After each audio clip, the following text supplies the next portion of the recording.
ایک مجھ سے نا ایک دوست نے سوال پوچھا 4-5 دن ہو گئے. کچھ سوال ایسے ہوتے ہیں جو بندے کو نا چوراہے پہ لا کے کھڑا کر دیتے ہیں, زندگی میں نہ بھولنے والے سوالات. ایک شخص نے سوال پوچھا, کہنے لگا اوکاڑ دینی اور مذہبی گھرانہ ہے, اوکاڑے سے تعلق ہے, میرے ساتھ محبت کا رشتہ ہے. کہنے لگے بیٹی کی شادی کر دی ہے راولپنڈی میں.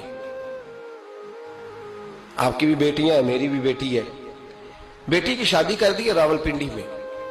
اب بچی چند دن رہنے آئی ہے.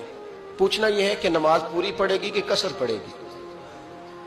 تو میرا تو اس نے کام کر دیا, حد ہو گئی, رو رو کے برا حال. میں نے کہا یار تو بند کر دے فون, رات کو بتاؤں گا. کیا پوچھ لیا یار تو نے. بیٹی مسافر نہیں ہوتی, بیٹی تو مہرانی ہوتی ہے باپ کے گھر کی.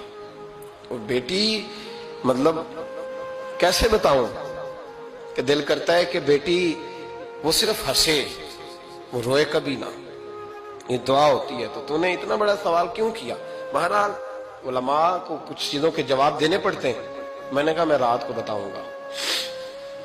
رات کو پھر فون آیا کہ آپ تو بڑی جلدی جواب دینے کے عادی ہیں, تو دیر کیوں کر دی؟ تو میں نے کہا یار جواب تو میرے پاس تھا لیکن ہمت نہیں تھی ابھی.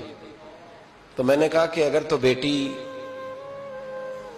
آئی ہے والد کے گھر میں اور ابا جی کا پروگرام ہے اسے جائیداد میں سے حصہ دینے کا, تو پھر تو بیٹی نماز پوری پڑے گی. لیکن اگر ابا جی نے علیحدہ کر کے انگوٹھا لگوانا ہے تو پھر بیٹی مسافر ہے. اگر ابا جی نے اس کو علیحدہ کر کے انگوٹھا لگوانا ہے نا کہ دے دے بھائیوں کو, خیر ہے تیری شادی پہ خرچہ کر دیا ہے.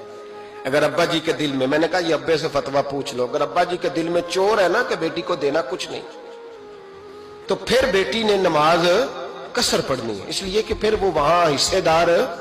اس کی دلیل حضرت عثمان غنی رضی اللہ تعالیٰ عنہ حج کے لیے تشریف لے گئے, تو لوگوں نے حضرت عثمان غنی سے کہا کہ نبی پاک بھی قصر نماز پڑھتے تھے, حضرت عمر بھی حج کے موقع پر قصر پڑھتے, حضرت ابو بکر بھی, آپ کیوں پوری پڑھتے؟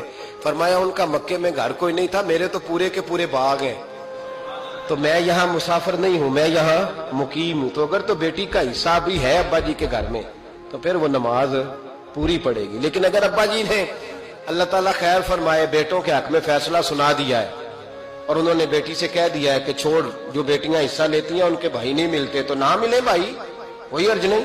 ضروری ہے ظالم بھائیوں سے رابطہ رکھنا جو کھا جائے بہنوں کا حصہ. والد ظالم ہے, ظالم ہے باپ, بیٹے کو حصہ دیتا ہے بیٹی کو نہیں دیتا. اور یہ 1.5 مربے والے جاگیردار کی بات نہیں کر رہا جس کا 4 مرلے کا مکان ہے, اس کی بیٹی کا بھی حصہ بنتا ہے. کیوں کھاتے ہیں بیٹیوں کا حصہ؟